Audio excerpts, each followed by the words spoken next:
And we have more info about the latest strike on Kursk. In Rylsk, a town in Russia's Kursk region, drones struck a building believed to have housed Russian paratroopers.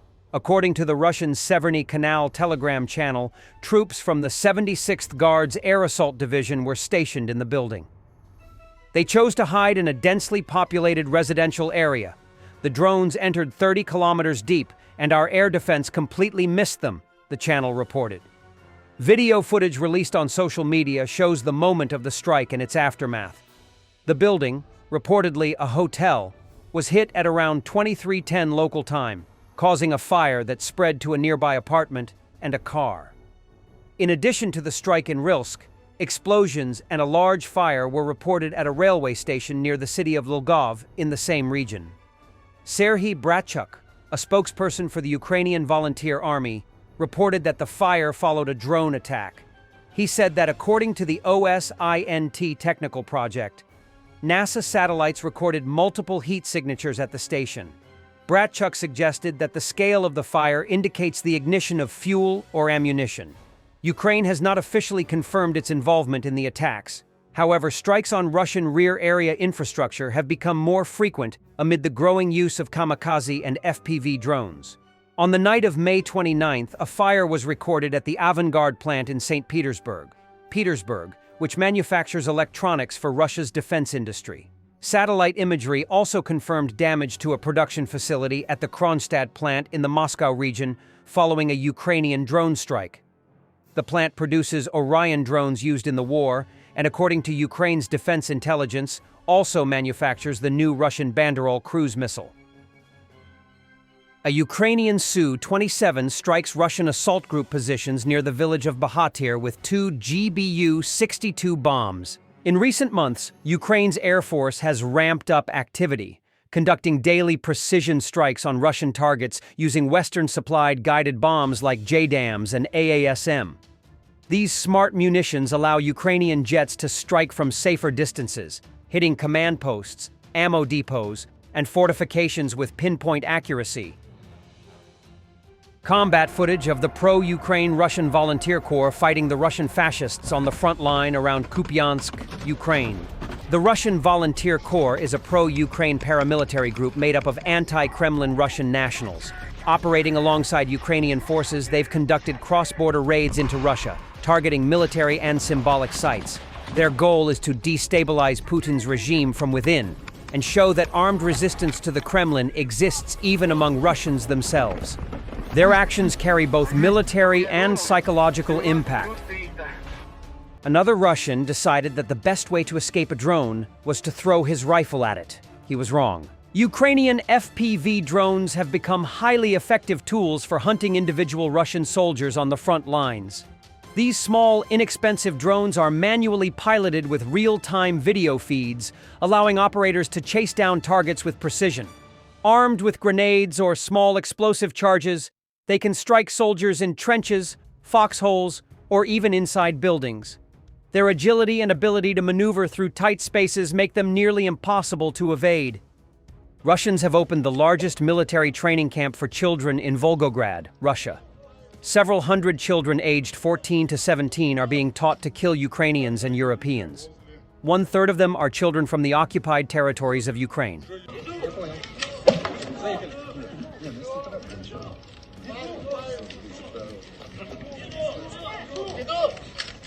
Так, дорогие друзья, возле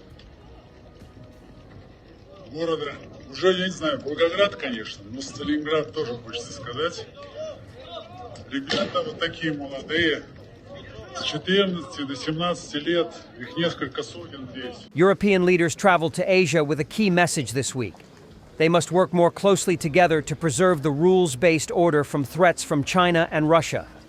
Kaja Kallas, the European Union's top diplomat, and French President Emmanuel Macron have highlighted the link between Russia's war against Ukraine and Russia's deepening relations with China in a series of speeches in Southeast Asia in recent days.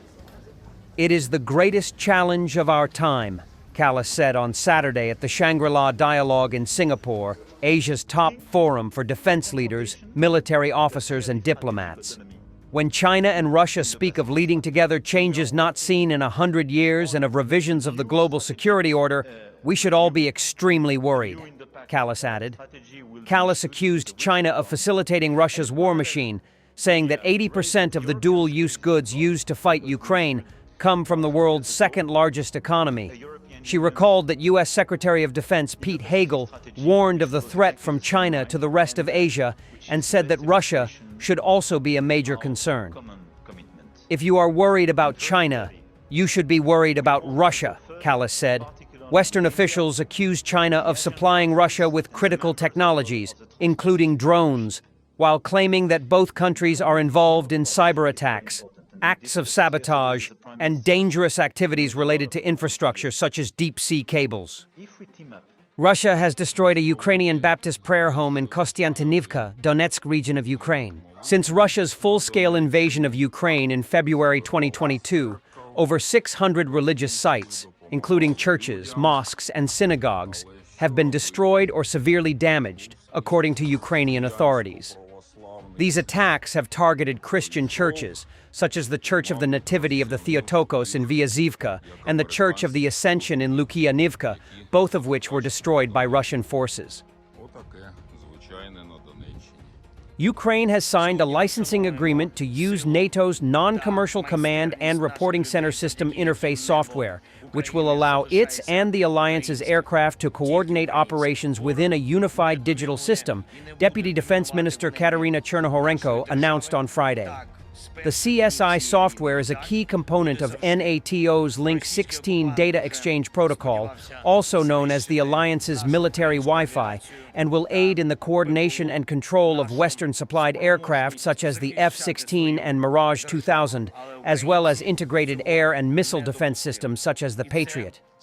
Chernohorenko said these capabilities are provided to Ukraine as part of international military assistance. The implementation of this system ensures full interoperability with NATO partners. We are not just dreaming of joint operations, we are making them a reality, Chernohorenko said in a statement on Facebook. NATO has yet to issue a public statement on the development. She applauded the Government Office for European and Euro-Atlantic Integration, the Ukrainian Defense Ministry, the General Staff of the Armed Forces, and the Air Force, as well as NATO partners, for their efforts to facilitate the agreement. The CSI software is already in use by most NATO member states, and its deployment marks a major step in aligning Ukraine's digital battle management capabilities with those of the alliance. German Foreign Minister Johann Vadeful said the country believes the war Russia is waging against Ukraine will end through negotiations. However, Berlin is convinced that a total surrender of Russia, given its nuclear arsenal, is unlikely, reports DW. Johann Vadeful said that in his view, it had been clear from the very beginning that the war would most likely end through negotiations. He added that one thing was certain: a total defeat, meaning Russia's surrender with its nuclear weapons, could not be expected. He noted that they had become a bit more honest about this now. According to Vadeful, Germany does not see Moscow's military defeat as the goal for ending the war. Instead, Germany aims to ensure Ukraine can defend itself against further Russian aggression. The German foreign minister stated that Ukraine has the potential to hold a strong negotiating position in talks with Russia to end the war.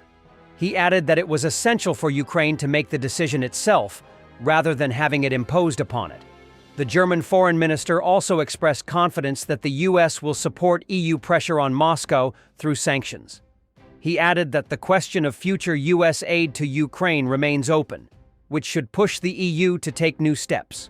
However, Vadeful warned against overestimating the strength of Russia's war machine.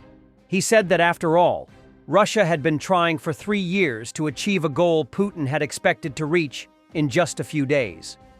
Since the full-scale war began, Germany has remained one of Ukraine's key partners. Berlin is among the leaders in military aid. Ukraine has received tanks, air defense systems, artillery, armored vehicles, and shells from Germany. However, discussions about possible deliveries of long-range Taurus missiles to Ukraine continue. Germany's new Chancellor Friedrich Merz is less categorical about potential missile transfers than his predecessor, Olaf Scholz.